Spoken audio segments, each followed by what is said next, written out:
Atomic mass. Using proportions in which elements combine together to form compounds, scientists have determined the relative atomic masses of the atoms on the periodic table.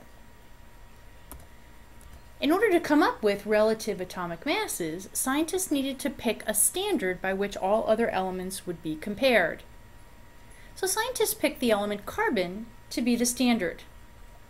And they stated that carbon-12 is assigned a mass of exactly 12 atomic mass units.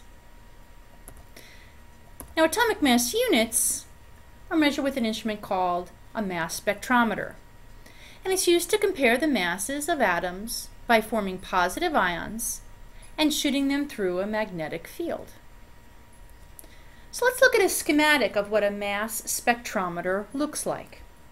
So over here on the far left is where our sample would be injected into the instrument, and there it's heated and turned to a gas. From there, the gas passes through an electron beam where it's formed into positive ions. It's shot through an ion accelerating electric field and then through a magnetic field. And the magnetic field bends the atoms according to their masses. The amount of path deflection depends on an atom's mass. So if we look at an example, if we were to place pure carbon-12 and carbon-13 into a mass spectrometer and analyze the results, their mass ratio would be 1 to 1.0836129. So to calculate the mass of carbon-13, we would take that deflection, 1.0836129, and multiply it by 12 AMUs, and that would give us the mass of carbon-13. So, if carbon-12 is our standard, why is its atomic mass 12.01 and not 12.00? The reason is, when we talk about atomic masses, we're dealing with the average mass of all the different types of that particular atom. So the atomic mass on the periodic table is an average of all the isotopes of that element based on the percentage in an average sample. So if we were to look here, we've got two readings of what we would see using a mass spectrometer for a particular sample. Over on the left-hand side, we see that there are 3 ion beam intensities. One at a mass of 20, one at a mass number of 21, and one at a mass number of 22. And over here, we're looking at the same thing, except that it gives us the mass number along the x-axis and the relative number of atoms along the y-axis, like a percentage. And again, we've got mass number 20, where the majority of the atoms are found, mass number 21 where a small amount is found, and mass number 22 where a little more is found. So if we wanted to calculate the average atomic mass for this particular element, we would take the percentages for each isotope and multiply it by its atomic mass in AMUs. So for our first isotope, we have 90.51% with a mass of 19.992 AMUs. Our second isotope is 0.27% with a mass of 20.994 AMUs.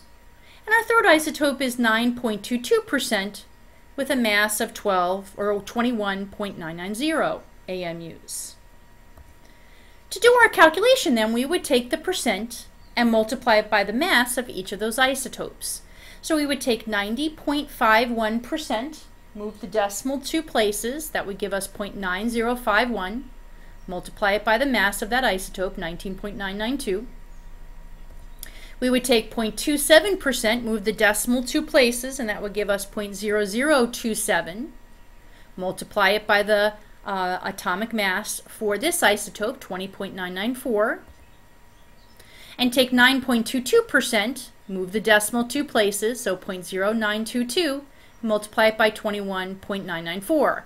And once we do that, we would add up our numbers, and that would give us the weighted average atomic mass for this particular element, which is 20.00. 0.18. So here's a question. Let's say we're dealing with M&Ms. What would be ways for me to give each of you 57 M&Ms? Well, the most obvious way is to count. I could take my pile of M&Ms and divide it into piles of 57 and hand each person 57 M&Ms. And that would be pretty time consuming. What I also could do is I could use weighting. If I knew what the average mass of one M&M was, I could find out what the mass of 57 M&Ms would be, and it would be fairly easy and quick for me to mass out 57 M&Ms. Now the key here is that no two M&Ms have the same mass, but we only need the average mass for our M&Ms. What this leads us to is every chemist's favorite unit. Samples of matter usually contain lots of atoms. Our standard is based on how many atoms are in 12 grams of pure carbon-12. This unit has a very special name that you'll learn to love dearly. It's called the mole. So when we define the mole, if we have 12 grams of pure carbon-12, there are 6.02 times 10 to the 23rd atoms of carbon-12 in that sample. This is our definition of a mole. Some mole facts. We're looking at a really big number. So 1 mole of seconds, 6.02 times 10 to the 23rd seconds, is 4 million times as long as the Earth has existed. 1 mole of marbles, or 6.02 times 10 to the 23rd marbles, would cover the entire Earth 50 miles. A mole is much like using the word dozen. We know that when we talk about a dozen, we're talking about 12. It doesn't matter what we're talking about. If we have a dozen eggs, that means we've got 12 eggs. If we've got a dozen donuts, it means we've got 12 donuts. If we've got a dozen cars or a dozen people, it doesn't matter what it is we're measuring, a dozen equals 12.